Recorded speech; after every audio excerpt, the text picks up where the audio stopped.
Assalamualaikum semuanya. Alhamdulillah kita sudah sampai di subbab terakhir, yaitu dinamika pedosfer. Pedosfer merupakan kulit terluar litosfer yang terdiri atas tanah dan batuan induk pembentuk tanah.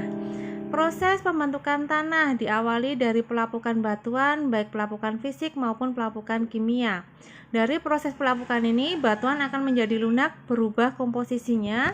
Pada batuan yang lapuk belum dikatakan sebagai tanah, tetapi sebagai bahan tanah atau regolit, karena masih menunjukkan struktur batuan induk.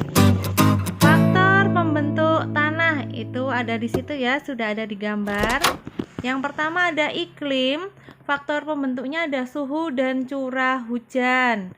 Terus yang kedua yaitu organisme, ada vegetasi, jasad renik, mikroorganisme. Organisme di sini sangat berpengaruh terhadap proses pembentukan tanah dalam hal membantu proses pelapukan baik secara organik maupun kimiawi. Yang kedua membantu proses pembentukan humus. Yang ketiga yaitu bahan induk, terdiri atas batuan vulkanik, batuan beku, batuan sedimen, dan batuan metamorf.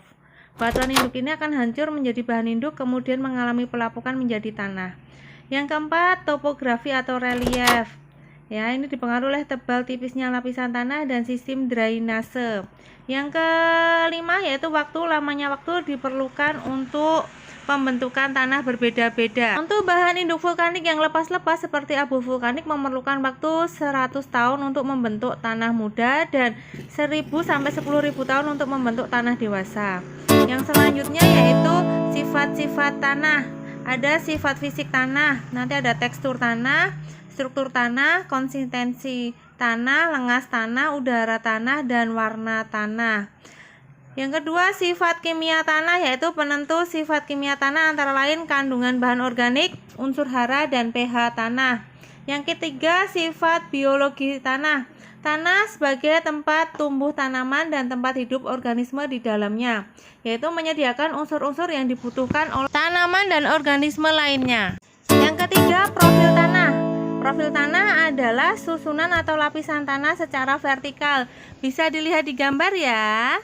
Seperti itu. Yang pertama ada lapisan tanah atas atau horizon A.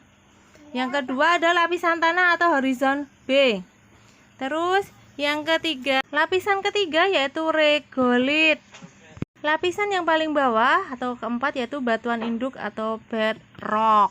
Yang selanjutnya yaitu jenis-jenis tanah. Yang ada di gambar namanya tanah aluvial.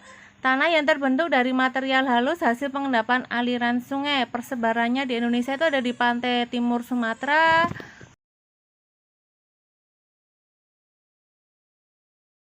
pantai utara Jawa, sepanjang Sungai Barito. Yang kedua ada tanah andosol, tanah yang berasal dari abu gunung api. Persebarannya ada Sumatera, Jawa, Bali, Lombok, Halmahera, dan Minahasa. Bisa dilihat di gambar ya.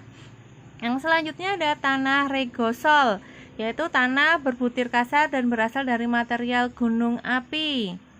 Yang selanjutnya yaitu tanah kapur, tanah yang terjadi karena hasil pelapukan batuan kapur dan sifatnya tidak subur, itu ada di Jawa Tengah, Aceh, Sulawesi ya.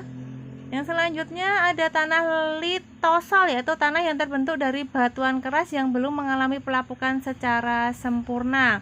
Biasanya terdapat di daerah yang memiliki kecuraman tinggi. Yang selanjutnya ada tanah organosol.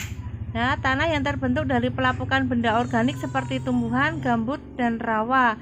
Nama lain dari tanah organosol adalah tanah gambut. Yang selanjutnya ada tanah grumosol, tanah yang terbentuk dari material halus berlempung.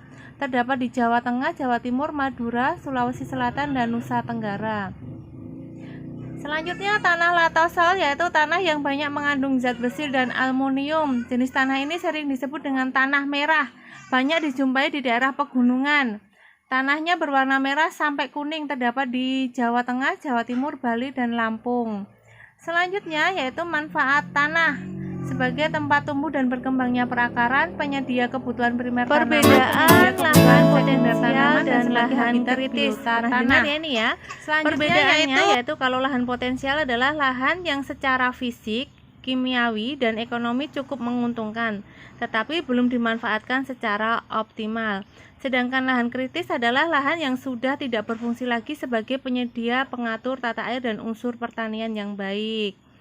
Terus upaya penanggulangan kerusakan, nanti ada 2, pengendalian erosi dan pengawetan tanah.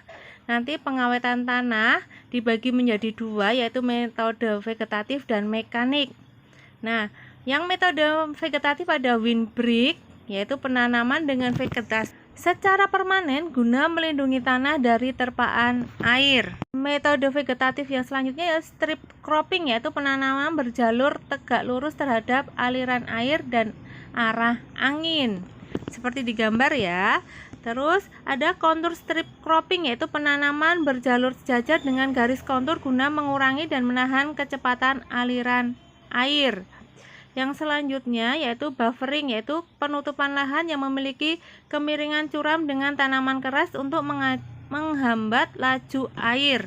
Masih dengan metode vegetatif yaitu crop rotation atau pergiliran tanaman, yaitu pergantian menanam lebih dari satu jenis vegetasi dalam 1 tahun untuk mencegah kerusakan tanah. Metode vegetatif yang terakhir yaitu tumpang sari, merupakan metode menanam lebih dari satu jenis vegetasi dalam satu lahan. Bisa dilihat di contohnya ya. Yang selanjutnya yaitu mekanik contour tillage, yaitu pengolahan tanah sejajar dengan garis kontur, membentuk igir-igir kecil yang memperlambat aliran air dan memperbesar infiltrasi air atau peresapan air. Yang selanjutnya contour plowing, yaitu membajak tanah searah dengan garis kontur. Bisa dilihat ya itu ya. Ada mekanik selanjutnya yaitu gulukdan, yaitu pembuatan gundukan tanah atau menggunung agar air bisa mengalir searah dengan garis kontur. Pasti kalian sering melihat ini ya. Terus metode yang selanjutnya yaitu terracering, yaitu pembuatan teras-teras pada lahan miring guna mengurangi sudut lahan sehingga erosi bisa diminimalisir. Yang selanjutnya yaitu metode yang selanjutnya ada check dam. Kegiatan membendung aliran air melalui parit-parit sehingga material yang tererosi bisa tertahan dan terendapkan. Nah, kalau kalian ini pasti sering melihat ini juga. Alhamdulillah, kita sudah selesai untuk bab litosfer.